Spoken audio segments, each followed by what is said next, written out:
What you're about to hear is an excerpt from the book 384 Months, The Sacrificial Lamb, by author Anthony Geezy Gonzalez.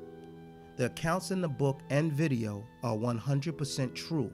Only the names and locations may have been changed to protect individuals from further legal prosecution.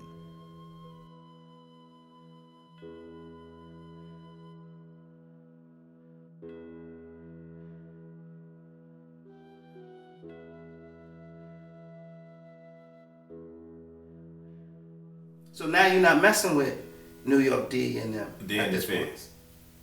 They got picked up. Okay. So they get picked up. Once New York D and JB get picked up, we got the album out. But before they got picked up, I stopped messing with them because Tony Draper ended up putting the Jive deal back together for us. So right before we go do the Jive deal, I tell New York D and JB, I'm good. Gotcha. I turned them on to my cousins, to my little cousins. Right. Once I turned them on to my little cousins, I'm back in the music. I heard they get picked up. Wow. So I'm not dealing with them anymore. My cousins are dealing with them. They get picked up. So as they get picked up, now we're on the road touring for the Jive deal. Gotcha. So as we on the road, we in, I forgot what exactly we was in. I run across this guy. He got a tour bus that looked just like our tour bus. I see him. He asked me about the Clips manager and him kicking it. He tell me, do I still work? Am I in the game? This and that. I tell him, nah, I've been in the game a long time ago. I ain't doing none of that. Did you think that was strange that he asked you that? I thought it was. Thinking back now, like.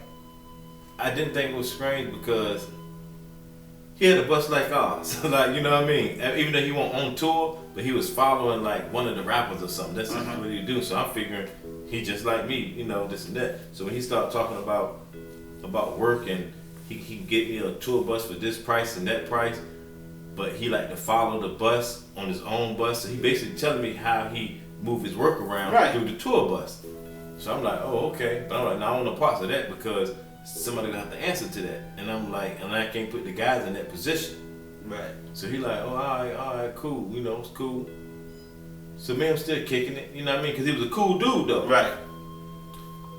Before the end of the night, one of my cousins come up to me and say, look, it's this dude, man, who said he got some work, the same guy who you been talking to all night, man. He got in their ear, and at the time, it's like. So what was he, a rapper or a manager or he was cool with like Mr. Cheeks and all them kind of dudes like that. Him and Cheeks was real cool, and I don't know, him and Ron Artest was cool. Like he was just cool with a couple of like guys and stuff who was like well known. So when they came to me and asked me, they're like, yo, listen, he said that he got to work, but he needs you to vouch for it.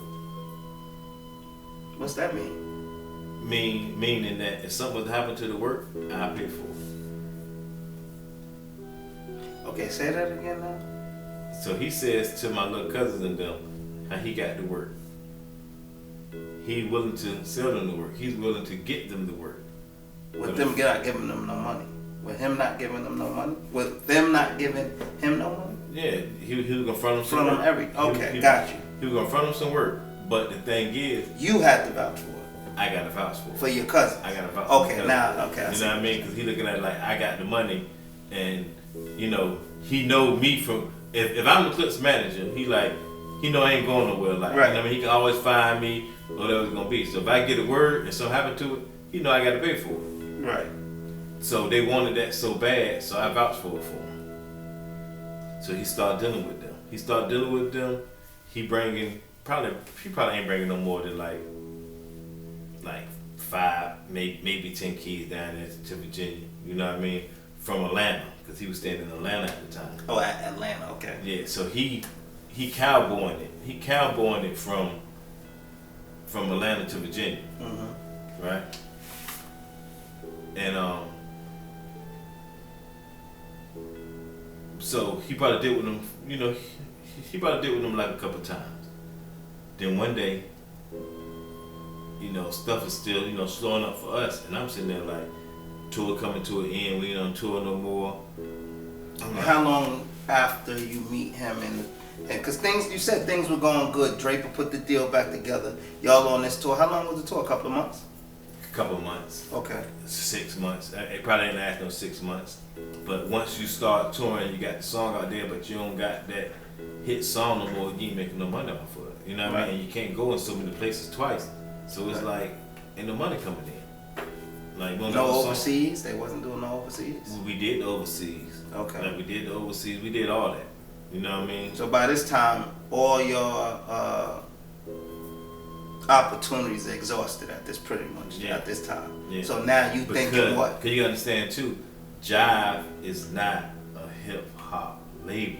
So it ain't no longevity in it. It's they ain't really putting that machine behind it. They ain't putting no machine behind it. Right. Well, exactly what the guys already do. The guys looking at it like, y'all getting us, we putting this album out, y'all get some more money, and we can make a little bit of money, and then fulfill our contract, and we can go on with the next. So what going on with the next entails, there ain't nothing going on after that. So now when the opportunity come full circle back around,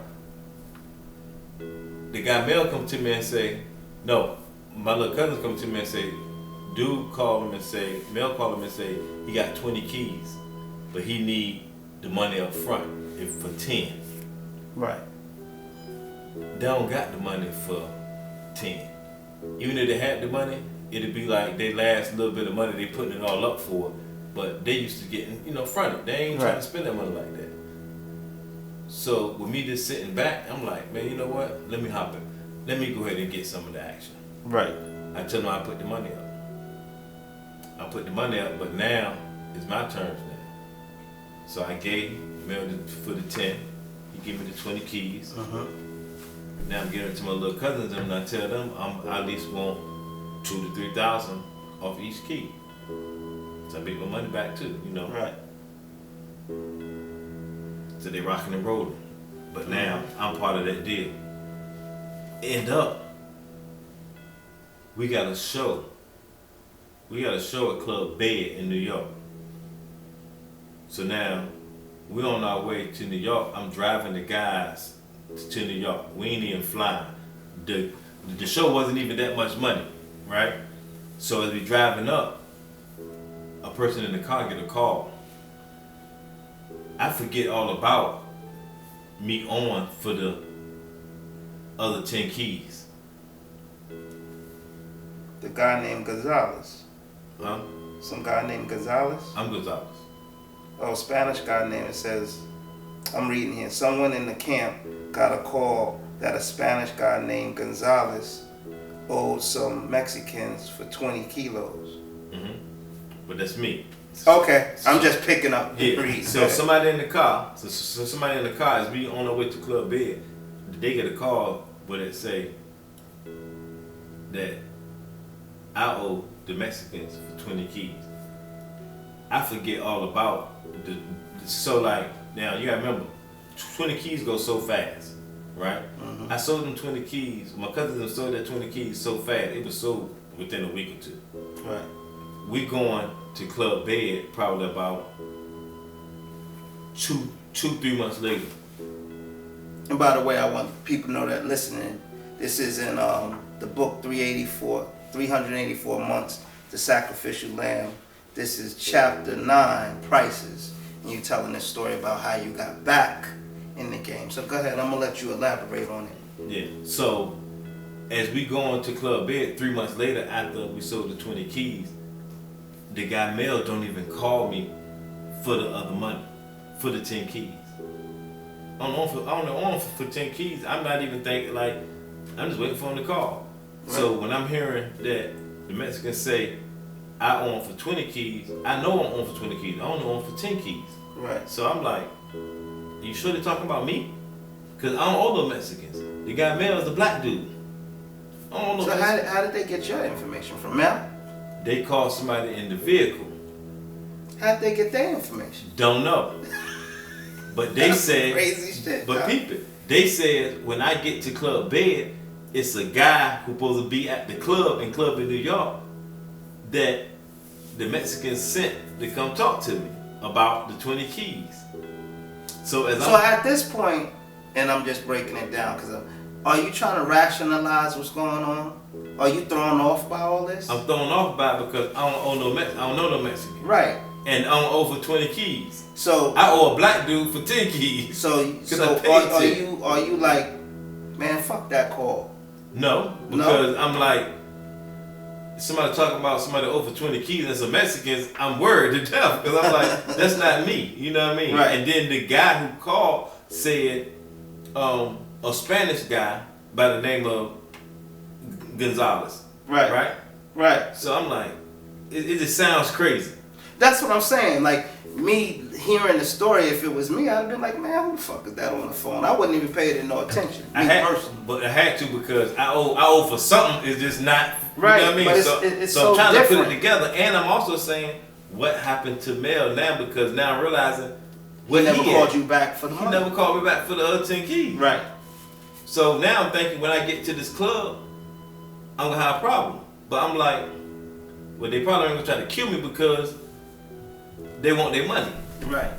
If they're saying I owe them for that 10 keys, which I know I own. So. Go ahead. That's good. Okay. Mm-hmm. So we get to the club, and at the end of the night, after they perform, a little guy come up to me, and he says, "Yo, where Geezy?" So he like, "You Geezy?" Little Mexican dude? No, a little black dude. Okay. Straight New Yorker. Straight New Yorker. Word.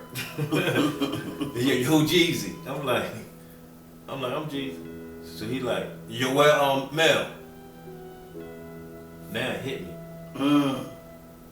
I'm like, I ain't seen him.